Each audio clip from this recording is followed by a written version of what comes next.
Hey there, and welcome to another video on which is better, ABO or CBO, or now it's called Advantage Campaign Plus, okay, but historically called CBO.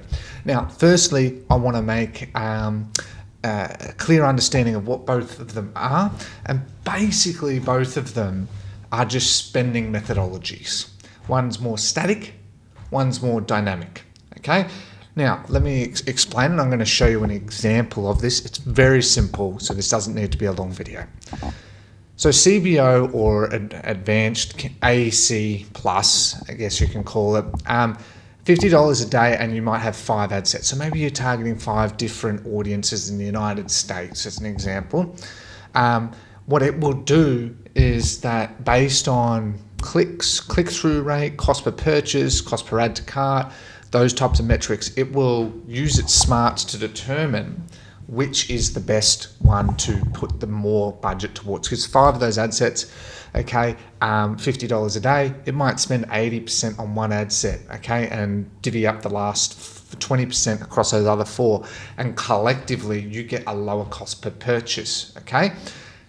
It's a fantastic methodology, and it saves a lot of legwork in terms of manual work. However, the opposite side of that is ABO, ad set budget optimization, where the budget is at the ad set level. So you might be spending $50 a day, and you might put $10 a day to every one of those ad sets. So it's guaranteed to spend that. Okay, so it's a matter of preference and circumstance. Hence why I like to make these sheets. The sheet will be down below. You can just look at it, download it, use it as you see fit. It's just budget, okay? And so it's a matter of priority. Now, in the beginning, I prefer to break this down, okay? Because in the beginning, what you're going to be doing is you're testing the viability of your product that you're marketing on Facebook. So I don't use AC Plus or CBO in the beginning at all. Okay, I use ABO because what I'm trying to test is, in the beginning, you might have 5 ad sets and you might be testing 2 creatives per one, so that you can test which creative collectively performs better, because you can see the overview, as well as you're trying to find the audience that does best. And in the beginning, you're usually trying to look for things like what has the highest click-through rate, what has the lowest cost per click, what has add to carts and naturally purchase and return on ad spend, okay? Those are the natural things you look for. So in the beginning, okay, I always recommend to start with ABO, okay? It gives you more control, certainty, and it's not that much more work. The good thing as well is that to go to CBO or AC Plus literally just is a flick of a dial, and I'll show you how to do that, and you can revert it either way based on varying circumstances, okay? If you have it enabled, the AC Plus, all ad sets will automatically use the campaign budget. If you don't have it on, then you can basically do it on an ad set level. So you might have one that's on $10, one that's on $50, one that's on $12.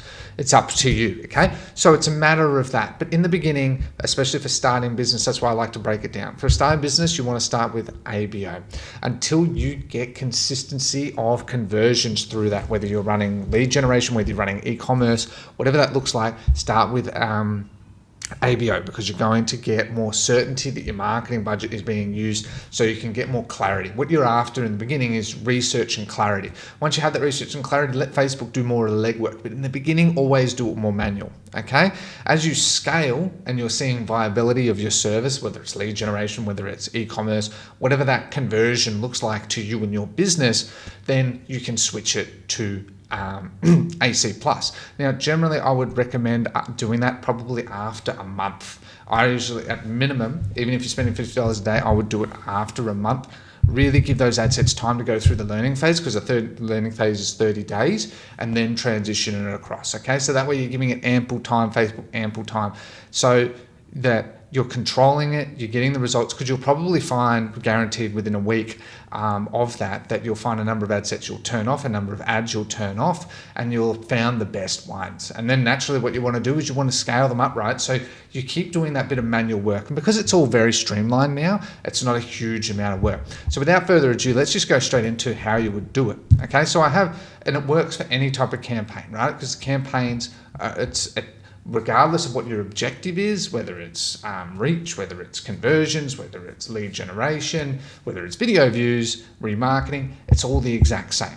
So basically all you do is once you've made a campaign, okay, actually I'll start from scratch just so that everyone's on the same page. I'm just going to choose any of these, okay, and we go continue.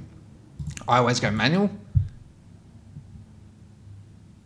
Okay, and literally I'm going to ignore all the settings, but you can see that the budget strategy is here. So it defaults that. Do you see how it defaults to that? So let's say I want to put 50, like I've said in the example. You leave the highest volume, leave all of that. You don't want to do split testing. I find that doesn't work well unless you're spending a ridiculous amount of money, but I never personally found much success. But you can see here where the budget, right? So you can see it at the campaign level. You'll see it here. If it's not, you will see in this column using ad set budget, right? So if I want to switch this, pardon me, to ad set budget, you literally just flick the dial and now it's using ad set budget, and you'll see now the budget is here. Whereas if I go back and I go back to campaign budget, you'll see that now it's using campaign budget, right? So it's literally just that simple. So I always recommend starting with ad set budget optimization. And then in here, the key difference you want to do is find where the budget is and then put in the budget manually. So again, if you're spending $50 a day across 5 ad sets, which is sort of my starting strategy, is like, let's say in e-commerce, where sort of my speciality is there, I would start with $10 a day, 5 ad sets, two creatives per one, because basically it's $5 a day per creative. And what I'm trying to find is what creative does best and what audience does best.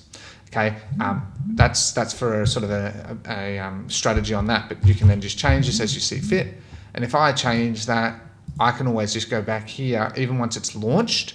Okay, so you can see here that this one as an example is doing that. I just change that. It'll tell you, turn on that, publish. It will then just optimize all that existing ad sets in there, put it in draft, you review and publish. Okay, so then you can go back and forth. So it's all entirely up to you.